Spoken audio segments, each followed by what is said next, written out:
발달 과정을 아는 것만으로도 아, 이 시기에 이런 게 발달이 되니까 나는 이런 자극을 주면 되겠구나. 네. 혹은 아, 내가 이렇게 자극을 엄청나게 줬는데 사실 지금은 인지적인 발달이 되는 시기가 아니야. 엄마 자극을 주고 있는 거예요. 그런 경우에 사실 아이한테는 고문이죠. 적합한 발달 과정을 알면서 내가 언제 어떻게 적절한 자극을 주는지에 대해서도 좀 알 수 있는 그런 책인 것 같아요. 되게 정석 같은 책이에요. 책을 출간을 하면서 서치를 하잖아요. 그 뭐 좋은 저자도 찾고 지금 봐도 너무 좋은데 아까운 거 이런 것도 막 서치를 하는데 이게 중고가가 한 5만 원이 넘더라고요. 그리고 리뷰가 너무 좋은 거예요. 고전도 이런 고전이 없다. 뭐 영혼의 발달의 정석을 알려준다. 임신했을 때부터 읽어야 된다. 이런 서평들이 되게 많았고 그래서 도대체 무슨 책이야 하고 봤더니 다니엘 굴먼 감성지능의 저자도 이런 추천사를 썼더라고요. 아기의 뇌가 어떻게 자라는지 뇌 발달에 따라 아이들의 행동이 어떻게 달라지는지에 대해서 매혹적이고 탁월하게 설명한 책이다. 신생아를 둔 모든 부모가 읽어야 된다. 막 이런 말도 있고 해서 검토를 했어요. 네.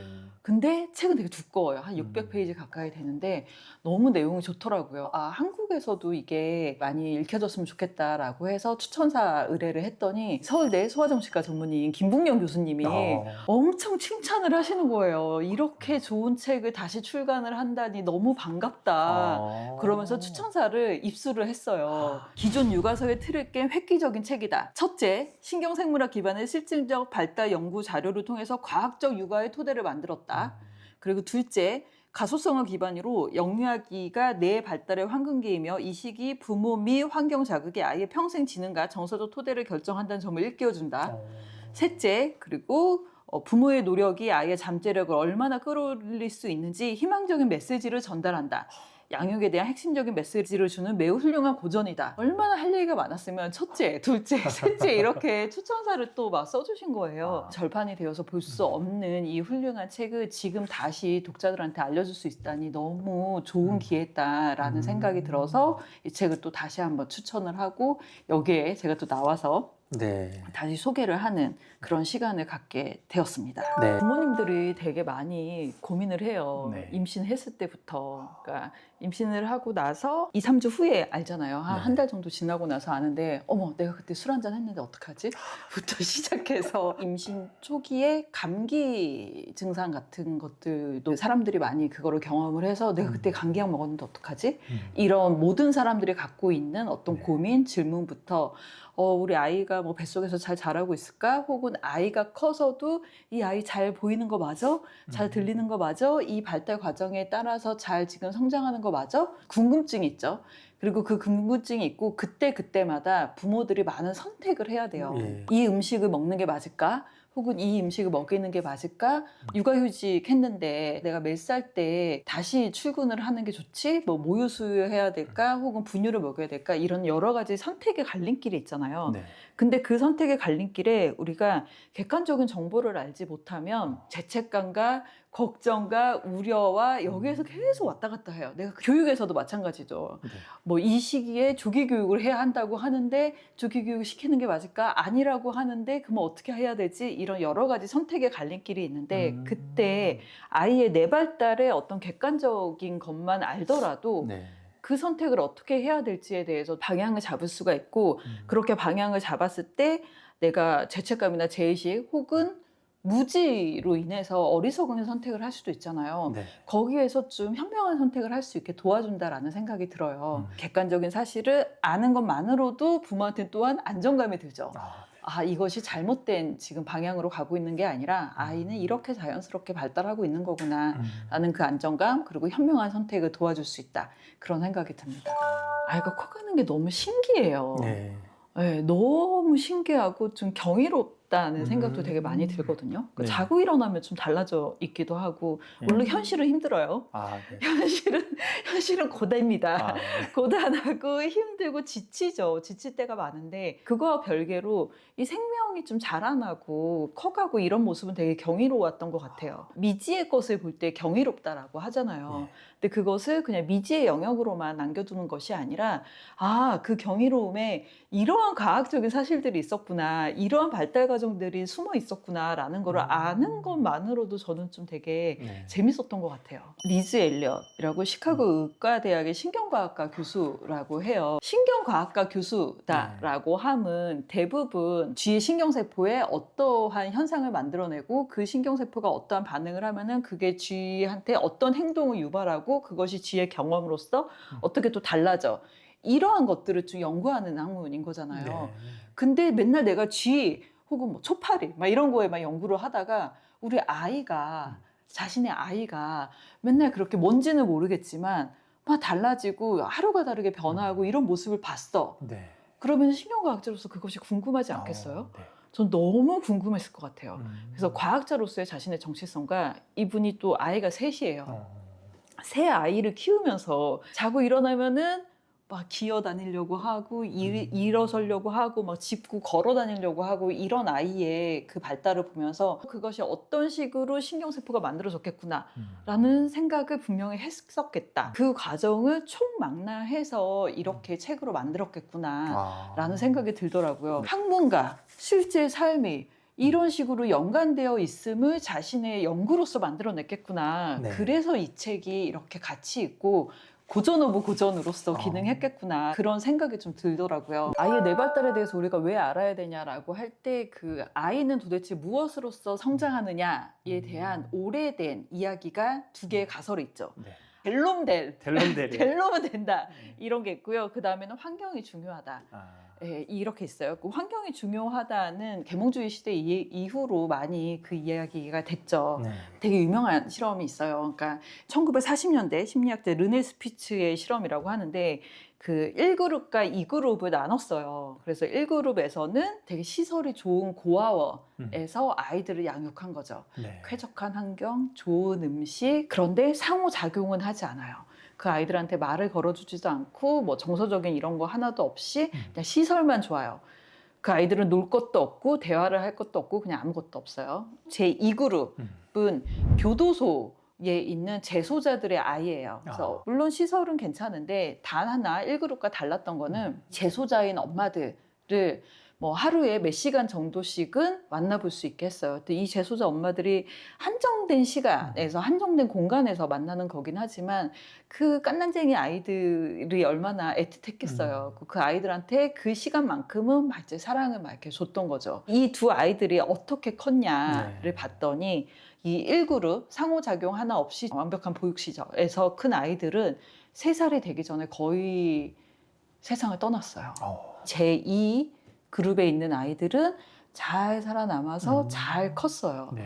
이렇게 봤을 때 유전보다 환경이 훨씬 더 중요하다. 안정적인 환경을 제공해 주는 것이 되게 중요하다라는 것이 되게 많이 우세가 됐고, 그러다가 이제 과학이 발전하면서 DNA를 우리가 다 그 해석할 수 있게 된 거예요. 네. 그거를 해석을 하면서 보니까 아니야. DNA에 이미 다 새겨져 있어. 네. 이 아이가 알코올 중독이 될지, 뭐 무슨 병에 걸리게 될지, 평균 수명이 어떻게 될지 이미 DNA에 다 결정되어 있어. 환경을 뭐 만들어야 된다라고 하지만 그게 그다지 중요하지 않아. 라는 그 유전주의 학파들이 더 우세를 막 띠게 됐죠. 네. 근데 이 저자의 입장은 뭐냐면 사실 유전과 환경의 영향이 뭐가 100%다 뭐가 100%다라고 말할 수 없다. 이건 거의 한 50대 50인데 본인이 강조하고 싶은 거는 뇌의 신경 가소성이라는 게 되게 중요하다라고 이야기를 해요. 우리의 뇌는 차르게 형태로 나와서 어떠한 형태로서 만들려고 계속해서 주물럭주물럭 하면은 그 형태로 만들어진다. 찰흙의 종류는 좀 다를 수 있겠죠. 어떤 찰흙은 너무 뭐 진흙이 너무 많고 어떤 찰흙은 좀 딱딱하고 이런 흙의 재질의 차이는 있을지언정 그것이 완성되어 있는 형태는 아니다. 그래서 환경의 영향으로서 그거를 만들 수 있다. 달라질 수 있다라는 거를 좀 강조하는 입장인 것 같아요. 우리 뇌에 시냅스가 몇 조 개가 있대요. 그리고 신경세포는 몇백만 개가 있는 거죠. 근데 우리가 그 시냅스가 자극을 받으면은 그거를 전개 신호를 가지고 시냅스와 시냅스 이렇게 연결하는 역할을 하죠. 아무도 가지 않은 숲길에 계속해서 같은 길로 걸어요. 그러면 거기에 길이 생기잖아요. 예. 그런 것처럼 신경세포가 이렇게 길이 만들어지는 거죠. 잘 보고, 잘 들리고, 뭐 냄새 맡고 이런 것이 너무 당연하게 처음부터 있을 거다라고 생각을 하지만 네. 그렇지 않다는 거예요. 그래서 아이들이 처음에 태어났을 때는 눈도 막 시야가 뿌옇고 점들 막 있는 책자 같은 거 보여주는 게 그 신경도 뿌옇고 눈도 잘 안 보이고 그런 상태인데 계속해서 어떠한 그 자극을 주면서 본다라는 이 망막에서의 활동이 이 망막에서의 시냅스가 망막을 관장하는 신경세포로 이제 전기 자극을 주는 거죠. 그러한 과정들을 통해서 시력이 발달하는 거예요. 아이가 태어나서 한 3세 정도까지는 이 신경세포의 발달 과정들이 막 있고 그 다음에 이제 지적인 능력, 언어적인 능력, 어떤 인지적인 능력이 또 한 5세, 6세까지 발달을 한다. 그렇기 때문에 그때의 자극을 제대로 해주는 게 너무너무 중요하다라는 네. 이야기를 하고 있는 거죠. 성인이 돼도 그 시냅스가 계속해서 나타난대요. 네. 계속해서 만들어진대요. 죽을 때까지 만들어진다고 합니다. 그런데 성인이 돼서 만들어지는 건 제한적이에요. 근데 만 0에서 만 5세 정도까지는 이 신경세포가 정말 폭발적으로 늘어나는 시기인 거예요. 이 폭발적으로 늘어나는 시기에 어떤 길을 어떻게 만들어줬느냐에 따라서 이 아이가 그거를 좀 원천으로 갖고 가게 되는 거예요. 폭발적으로 만들어지는 시기에는 조금의 노력만으로도 그것들이 훨씬 더 많이 만들어질 수가 있고 그게 한번 만들어진 거를 가지고 평생 동안 거기에서 추가되는 거는 훨씬 더 쉬운 일이 되는 거죠. 그래서 제가 되게 놀라웠던 게 여기서 그런 표현이 나와요. 말을 들어보지 못했거나 악기를 연주해 본 적이 없거나 운동을 하지 않거나 산을 본 적이 없거나 사랑을 느껴본 적이 없거나 여러 가지 이유로 활동이 뜸한 시냅스는 결국 시들어서 죽어버린다. 그 표현이 저는 너무 와닿았거든요. 어렸을 때 그 아이의 뭐 발달을 위해서 여러 가지 경험을 해줘야 된다라고 이야기할 때 대부분의 부모가 생각하는 건 그러면 이때 제2외국어 만들어줘야 되는 거 아니야? 네. 운동 능력 좀 만들어줘야 되는 거 아니야? 이런 생각 되게 많이 하거든요. 그것도 의미가 있어요. 그 제2외국어를 유창하게 한다거나 혹은 운동을 되게 잘해서 뭐 완벽한 투구를 만든다거나 무언가 인지적인 능력이 발달한다거나 이런 것도 되게 중요한데 자연에 대해서 되게 경탄하는 마음, 산을 보고서 그 웅장함을 느끼는 마음, 바다를 보고서 이 자연의 경외심을 느끼는 마음 이런 것 또한 이 시기에 되게 많이 발달될 수 있다는 거예요. 그리고 자존감. 누군가 나를 되게 사랑하기 때문에 나는 사랑받아 마땅한 인간이야. 나는 존재 자체로 사랑받을 수 있는 사람이야. 많은 사람들이 그런 조기 교육, 인지적 영역에만 포커스를 맞추는 경우가 많은데 그것도 물론 있지만 가장 기본적인 어떤 감각의 발달이 있고 감각의 발달은 한 3세 정도까지 시각, 미각, 촉각 이런 것들이 있고 그 이후에는 정말 인지적인 능력, 생각하고 뭐 무엇을 배우고 알고 깨닫고 이런 것들에 대한 것이 통합적으로 이루어지기 때문에 이 시기를 놓치지 않고 아이한테 다양한 자극을 주는 것이 되게 중요하다. 네. 아이의 발달 과정을 아는 것만으로도 이 시기에 이런 게 발달되니까 나는 이런 자극을 주면 되겠구나. 네. 혹은 내가 이렇게 자극을 엄청나게 줬는데 사실 지금은 인지적인 발달이 되는 시기가 아니야. 엄마 자극을 주고 있는 거예요. 그런 경우에 사실 아이한테는 고문이죠. 적합한 발달 과정을 알면서 내가 언제 어떻게 적절한 자극을 주는지에 대해서도 좀 알 수 있는 그런 책인 것 같아요. 되게 정석 같은 책이에요.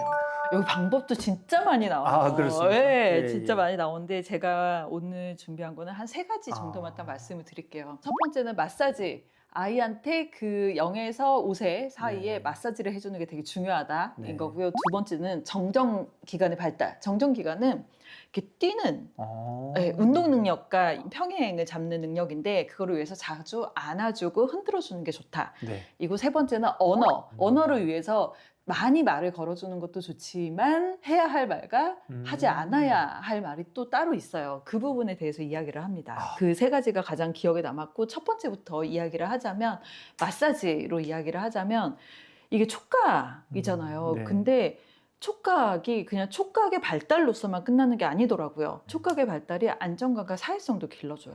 강아지 실험도 나오는데 그 부모가 없어도 네. 형제 자매가 있는 강아지들은 그렇게 형제 자매들 사이에서 이렇게 막 왔다 갔다 하고 비비고 막 물고 빨고 막 한다는 거예요.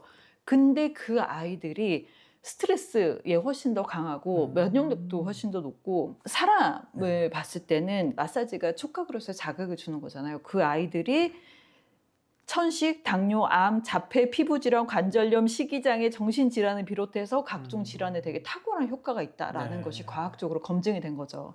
그래서 과학자들은 무엇을 이야기를 하냐면 이 촉각이 그냥 단순히 그 촉각을 발달시키는 거다가 아니라 마음은 살갗에 있다.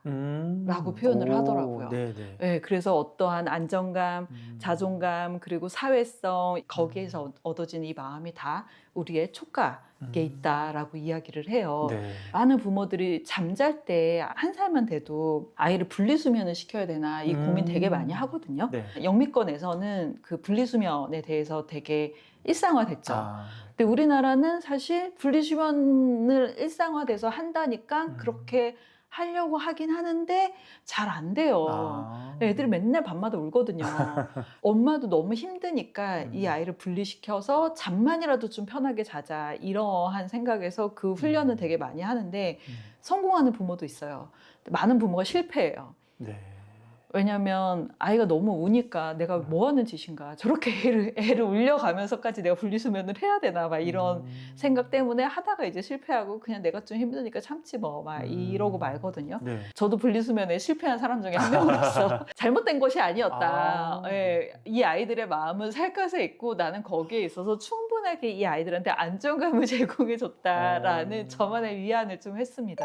아이가 어릴 때는 쭉쭉이라고 하거든요. 네. 이렇게 온몸을 이렇게 주물러 주는 그게 그냥 마사지죠. 근데 저는 저만의 노래도 만들었었어요. 그 아이들을 쭉쭉이 해주면서 뭐 쭉쭉이 뭐 눈썹도 예쁘고 볼도 예쁘고 코도 예쁘고 막 이렇게 온 몸을 이렇게 주물러주면서 그런 노래를 했었는데 제가 오늘 이거를 하기 전에 아이한테 물어봤어요. 네.